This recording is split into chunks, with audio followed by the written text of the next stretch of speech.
میرے بزرگوں کی بارگاہ میں نہ کوئی شخص حاضر ہوا اور آ کے عرض کی کہ حضرت تو رزق کے حوالے سے بڑی پریشانی ہے، کوئی وظیفہ عنایت فرمائے۔ آپ نے فرمایا بھائی سنگیا روز 100 بار نہ استغفار کرنی ہے، ٹھیک ہے جی، آپ نے ذرا جملہ یاد ہے، کرنی ہے۔ تو وہ ظاہر ہے جی پریشان تھا، اور یہ آپ اس کو کوئی عام وظیفہ نہ سمجھیے گا، بس کسی کو کرنی آتی ہو، باقی بہت بڑا وظیفہ ہے، بس ہمیں کرنی نہیں آتی ہے۔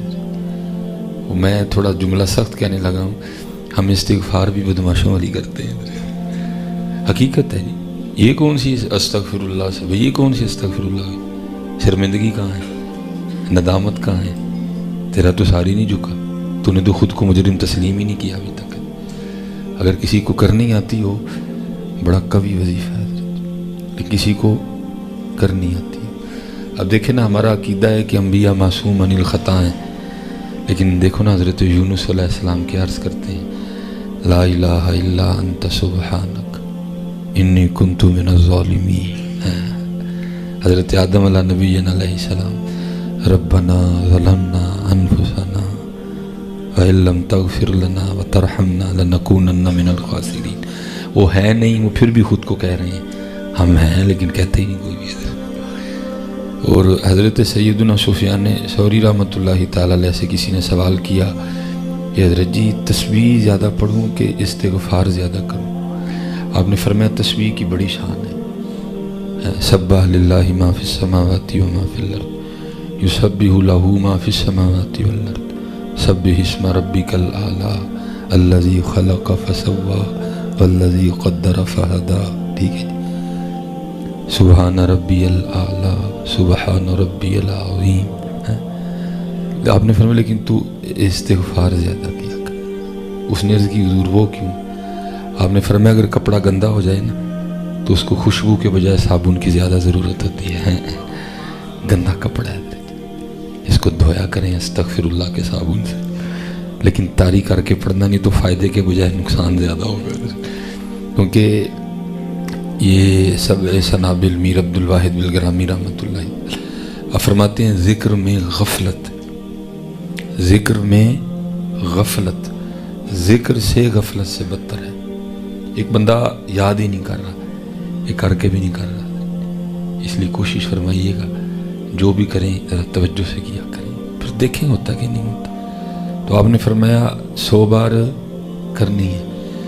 ظاہر ہے جی آپ کو پتہ ہے جو پریشان ہوتا ہے وہ کوئی دروازہ پھر چھوڑتا نہیں ہے، ہو سکتا ہے کہیں سے خیر پڑ جائے۔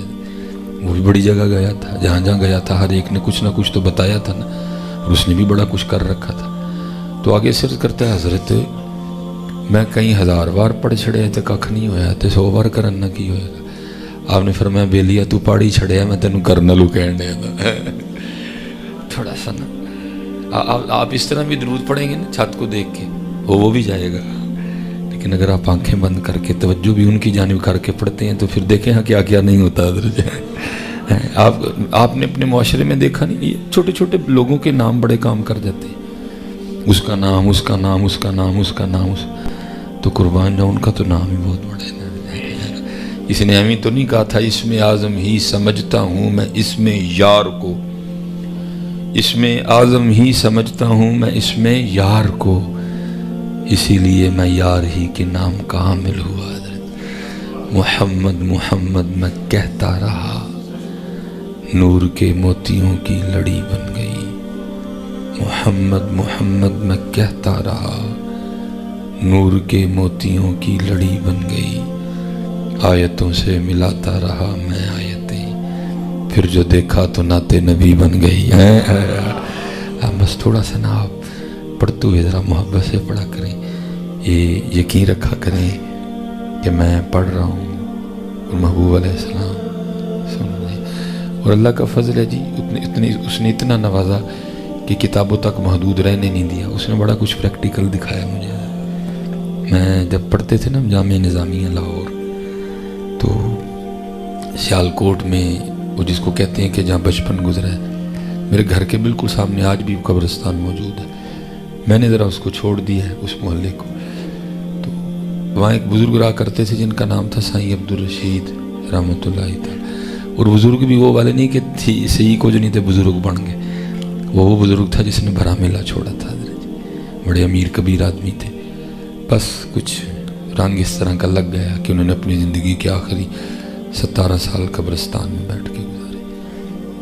وہ میرا گھر قبرستان کے بالکل سامنے تھا، حضرت کا گھر قبرستان کے اس طرف تھا. میرا گھر ذرا گلی کے اندر تھا، حضرت کا بالکل قبرستان کے ساتھ تھا. میرا گھر بھی میری طرح 2.5 مرلے کا چھوٹا سا تھا، حضرت کا گھر بھی حضرت کی طرح بہت بڑا تھا. میں ایک دن جون کی دوپہر میں زور پڑھ کے گھر آ رہا تھا تو میری نظر پڑی تو اکیلے بیٹھے تھے، بندہ کوئی نہیں تھا. میں چل دلا آج کلے بیٹھے نے کوئی گل ہوئے گی. بڑی باتیں ہوتی تھی حضرت جی، بڑی مزے کی باتیں. اور میں چلا گیا. حضرت کے گھر کا ونڈو اے سی چل رہا تھا، یہ والا اے سی نہیں آیا تھا وہ جو دیوار میں لگا کرتا تھا حضرت جی، اس کی آواز باقاعدہ آ رہی تھی. میرے بھی دل میں ایک وسوسہ سا گزرا. میں نے کہا بابے نے کی کیتا، ایڈا ٹھنڈا کمرہ چھڑ کے کی قبرستان بیٹھا ہو. بس پھر کہتے ہیں نا جب ان کے پاس جاؤ تو خیال کنٹرول میں رکھو. حضرت نے وسوسہ پکڑ لیا اور کچھ توجہ اس طرح کی کہ وہ بات زبان پہ بھی آ گئی. میں نے حضرت سے سوال کر دیا، انہوں نے میرا جواب تو نہیں دیا، میرے سوال سے سوال نکالا. مجھے کہتے ہیں مولوی سلیمان وہ ٹھنڈا کمرہ جڑا تو مجھے یاد کرانے اے دس ہاں یہ ٹھنڈا کمرہ چھڑ کے آخر آنا کتے ہوئے. اور اس کے جواب کے لیے آپ کا درس نظامی ہونا کوئی ضروری نہیں ہے، سب کو اس کا جواب آتا ہے. میں نے آگے سے عرض کی حضور جتنے بیٹھے ہیں اتنے ہی آنا ہے. تو مجھے آگے سے فرمانے لگے یار 4 موڑے ہیں جو آنا سی ماں پہ آ گیا ہوں. اور میں حضرت جی آپ کو سیال کوٹ سے گجرا والا یہ نہیں بتانے آیا کیا وہ سارا کچھ چھڑیے تھے قبرستان چلیے. یہ میرے نبی علیہ السلام کی تعلیم ہی نہیں ہے. بس جاتے جاتے اتنا ضرور کہہ جاؤں گا، جہاں کہیں بھی رہنا قبرستان کو یاد ضرور رکھنا. بڑے گناہوں سے بچ جاؤ. خرابی اس لیے ہو رہی ہے کہ ہم بھول گئے ہیں، ہم نے سمجھ لیا شاید ان مکانوں میں سدا ہی رہنا ہے، اسی لیے تو ان کو سجا رہے ہیں، سنوار رہے ہیں، پھر لگا رہے ہیں. پھر ہم مسافر لوگ ہیں جی، ہر روز کئی گھروں میں آنا جانا ہوتا ہے. اور حضرت یہ ایک حق اور سچ بات ہے، ہم نے اس دنیا سے اتنا جی لگا لیا ہے کہ ہم نے باتھ روم میں بھی لاکھوں کی ٹیلیں لگا دی ہیں جہاں تو کی کوئی نہیں ٹیلوں کا. اور یہ آپ نہ سمجھے میں آپ کو طنز کر رہا ہوں، میرے گھر میں بھی لگی ہوئی ہے. یہ اس بات کی نشاندہی ہے کہ ہم نے دنیا سے اتنا نہیں لگا لیا کہ جہاں بیٹھ کے صرف اپنے اندر کی گندگی نکالنی ہے. وہ ڈاکٹر یا حکیم نے نیا نسخہ بتایا کہ ٹیلیں لگی ہوں گی تو سلسلہ آسانی سے ہو جائے گا. اس بات کی دلیل ہے کہ ہم نے دل لگا لیا اور اس کو بھی ہم نے سجا دیا ہے. جس کو سجانے کا تو کی کوئی نہیں بنتا. جہاں جانے سے پہلے بھی دعا پڑھتے ہیں اللہم انی اعوذ بک من الخبث والخبائث. جہاں جانے سے پہلے یہ دعا پڑھی جاتی. ہم نے اس میں بھی لاکھوں کی ٹیلیں لگائی ہیں لیکن اس قبر کو ہم بھولے بیٹھے ہیں جس کے لیے بابا صاحب کہتے ہیں کوئی بن گیا رونق پکیاں دی، کوئی چھوڑ کے شیش محل چلیا، کوئی پلیا ناس تے نخریاں وچ، کوئی ریت گرم تے تھل چلیا، کوئی بھول گیا مقصد آوندا، کوئی کر کے مقصد ال چلیا. یار فریدا اتنے سب مسافر نہیں، کوئی اج چلیا کوئی کل چلیا.